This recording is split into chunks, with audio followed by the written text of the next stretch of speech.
Hello दोस्तों, astro stock prediction में आपका स्वागत है। गुड मॉर्निंग दोस्तों। 17 अक्टूबर 2022 यानी सोमवार का दिन आज क्या हो सकता है, इसके बारे में प्री मार्केट रिपोर्ट में हम लोग बात करेंगे। सुबह के 7:30 बजे है और शुरू करेंगे हमारा ये प्यारा कार्यक्रम। शुरू करने से पहले चैनल के डिस्क्रिप्शन बॉक्स में बिलो द टाइटल डिस्क्लेमर रखा है, उसको कृपया पढ़िए जानिए। एज पर डिस्क्लेमर, ये एजुकेशनल प्रोग्राम है। इसके तहत जो भी मैं बोलता हूँ ये मेरी पर्सनल राय है, मेरी खुद की राय है। आपके प्रॉफिट या लॉस, लाभ या हानि के लिए मैं और मेरा चैनल जिम्मेदार नहीं रहेंगे, रिस्पॉन्सिबल नहीं रहेंगे। ये प्लीज़ प्लीज़ नोट करके रखिए। चलिए दोस्तों, शुरू करेंगे। दोस्तों, अमेरिका का जो डो फ्यूचर है अभी लगभग 120 पॉइंट प्लस में है।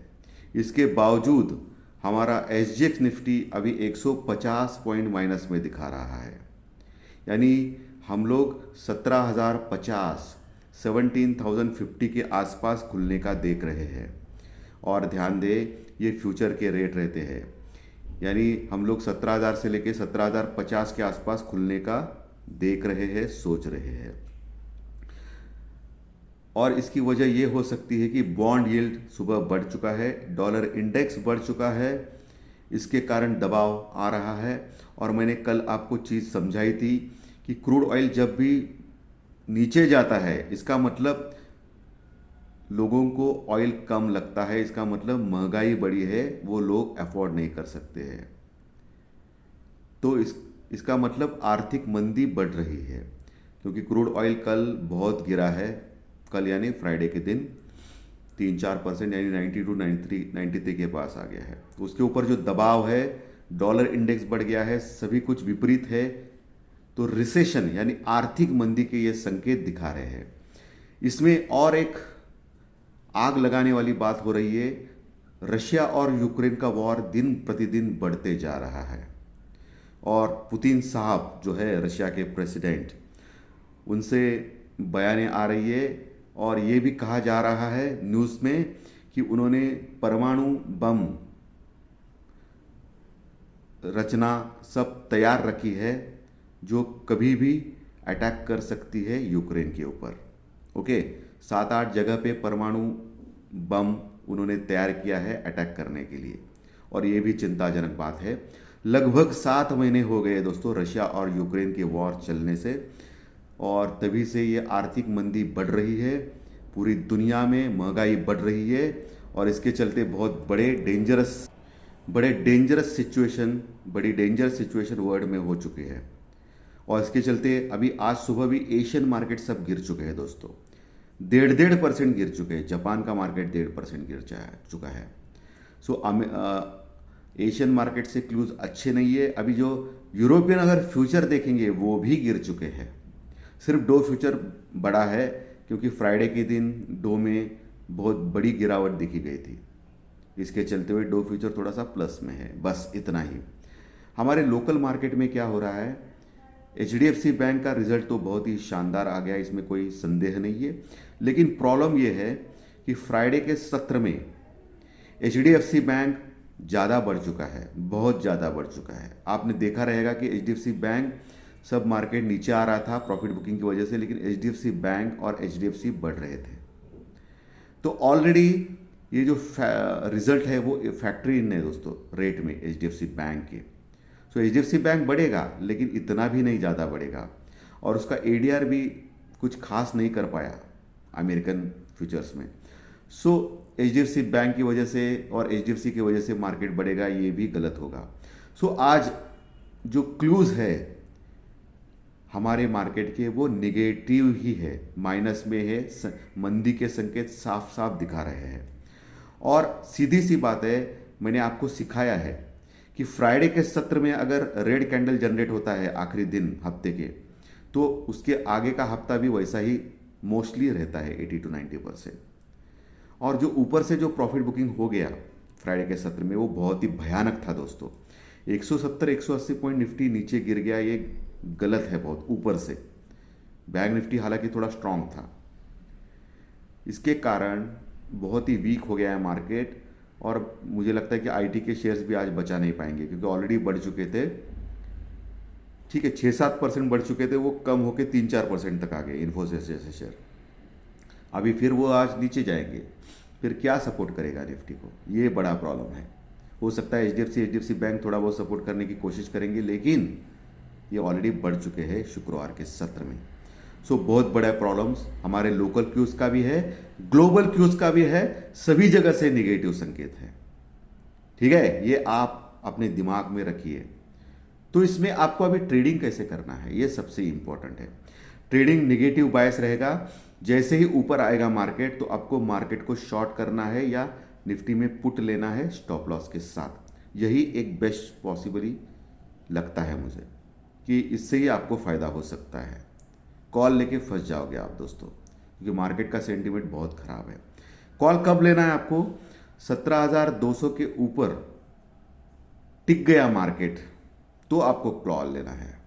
ओके, तो आप बिल्कुल कॉल ले सकते हो, लेकिन 17,200 के ऊपर जाने की मुझे नहीं लग रहा है, क्योंकि अभी 17,050 के आसपास खुलने का देख रहा है मार्केट दोस्तों। सो 17,200 के ऊपर अगर टिक गया आधा घंटा तो कॉल लेने की चेष्टा कर सकते हैं। 17,200 250 के पास बहुत बड़ा रेजिस्टेंस है। आपने देखा रहेगा पिछली कई बार कि 17,200 250 के पास आने के बाद मार्केट नीचे आता है। हालांकि बैंक निफ्टी बहुत ही स्ट्रांग है, 39,000 के ऊपर टिका है। बैंक निफ्टी थोड़ा सा ये दे सकता, सहारा दे सकता है मार्केट को दोस्तों। निफ्टी का बुरा हाल है।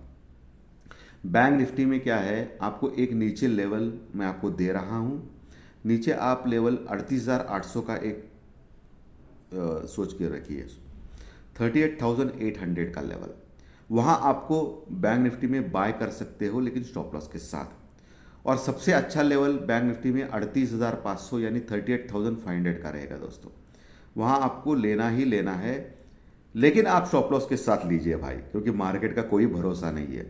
क्योंकि न्यूज़ के सामने कभी भी प्रलय आ सकता है मार्केट में। मार्केट 10% के सर्किट के लिए ड्यू है, 10% सर्किट के लिए ड्यू है दोस्तों। कभी भी कुछ भी हो सकता है। बहुत बड़ा न्यूज़ अगर रशिया और यूक्रेन के फ्रंट से आ गया, चीन ताइवान के फ्रंट से आ गया, सो बहुत बड़ी गड़बड़ आ सकती है। So without stop loss, without hedging कुछ भी नहीं करना है आपको। भले आपको थोड़ा सा प्रॉफिट हो, लेकिन आपका कैपिटल ज़ीरो नहीं करना है। इंडिया विक्स के फ्रंट से बहुत ही अच्छी बात है, 10% माइनस हो गया इंडिया विक्स फ्राइडे के सत्र में, यानी वोलाटिलिटी इंडेक्स, यानी घबराहट का संदेह इंडेक्स। लेकिन आज फिर से बढ़ेगा घबराहट, फिर से 20 के आसपास जाएगा। क्या करेंगे? तो 18 के पास है, अच्छी बात है। अभी तो क्लोजिंग का पुट कॉल रेशो निफ्टी का 0.90 के पास पे और बैंक निफ्टी का 0.80 के पास है। कंफर्टेबल है, एक के नीचे कंफर्टेबल है, लेकिन ओवरसोल्ड तो नहीं बोल सकते हैं, लेकिन कंफर्टेबल है। आज क्या होगा, एक गैप डाउन से निफ्टी का जो पुट कॉल रेशो है वो लगभग 0.75 से 80 तक आएगा, और बैंक निफ्टी का पुट कॉल रेशो लगभग 0.70 से 0.75 तक आ सकता है। लेकिन तभी भी ओवरसोल्ड नहीं है और नीचे गिर सकता है, लेकिन नीचे से हल्का सा बाउंस बैक आ सकता है, क्योंकि ये पुट कॉल रेशो थोड़ा सा ओवरसोल्ड के आसपास जा सकता है निफ्टी और बैंक निफ्टी का। लेकिन आप एक लेवल्स में दे रहा हूँ आपको। बैंक निफ्टी में आपको मैं 38,800 का लेवल दिया है, ठीक है, 38,800 का लेवल। वहाँ आप बिल्कुल ट्राई कर सकते हो बैंक निफ्टी में बाय करने का स्टॉप लॉस के साथ। और वही निफ्टी का लेवल जो है वो 17,000 के पास है, 17,000 और 17,050। इसके आसपास अगर निफ्टी आ गया तो आपको देखना है बस 10-15 मिनट उसके ऊपर रुकता है या नहीं। उसके ऊपर अगर टिक गया तो आपको बाय करना है निफ्टी 17,000 17,050 के पास, लेकिन स्टॉप लॉस के साथ। लेकिन आज समस्या क्या है मालूम है क्या दोस्तों आपको? अभी तक ऐसा हो रहा था कि डो फ्यूचर सुबह माइनस में रहता था, इसके कारण हम लोग माइनस में खुलते थे। बाद में क्या होता था, दिन के दौरान दो फ्यूचर आगे बढ़ता था, ऊपर आता था, तो हम लोग आगे ऊपर जाते थे। आज समस्या क्या है कि अभी हमारा निफ्टी 150 पॉइंट माइनस में दिखा रहा है और डो फ्यूचर लगभग अच्छा खासा ग्रीन में है, 120 पॉइंट प्लस में है। तो इसका मतलब अगर डो फ्यूचर नीचे गिरने लगेगा और फ्लैट हो गया, उसके बाद माइनस में चला गया, तो हमारा मार्केट कितना गिर सकता है ये सोचो आप। इसके लिए थोड़ा डर आज ज़्यादा है, हमेशा की दिन से भी ज़्यादा डर है। सो आपको बहुत कॉशियसली काम करना है। 17,000 का लेवल बोला हूँ मैं, लेकिन 17,000 के नीचे टूटने के लिए 17,000 के नीचे अगर टिक गया तो फिर हालत बहुत ख़राब हो सकती है हमारे इंडियन मार्केट की। ये ध्यान में रखना है आपको। ऊपर 17,200 का लेवल मैंने ऑलरेडी बोला है, और बैंक निफ्टी में ऊपर 39,500 का लेवल जहां कॉल रेटिंग हो गई है वहां आपको ध्यान रखना है दोस्तों। आपको जैसे मालूम है कि एफआई कंटिन्यूस सेलिंग कर रही है। फ्राइडे के सत्र में भी उन्होंने 1,000 करोड़ का माल बेचा है, लेकिन एक अच्छी बात है डीआई खरीद रहा है। सो बहुत मार्केट नीचे जाएगा ऐसा कुछ लगता नहीं है डीआई की खरीद से। लेकिन बहुत बड़ी न्यूज़ आ गई रशिया यूक्रेन फ्रंट से या चीन ताइवान के फ्रंट से, तो फिर डीआई भी कुछ नहीं कर पाएगा, फिर बहुत नीचे जाएगा निफ्टी। लेकिन अभी तो लग रहा है कि 16,500 नीचे और ऊपर 17,400, इस 900 रेंज में निफ्टी घूम सकता है।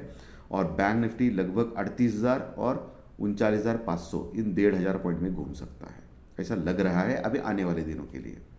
सो आपको कॉशियसली काम करना है, ये सबसे इंपॉर्टेंट बात है। इसके साथ आपको इंडियन रुपीज़ और डॉलर का इक्वेशन भी देखना है।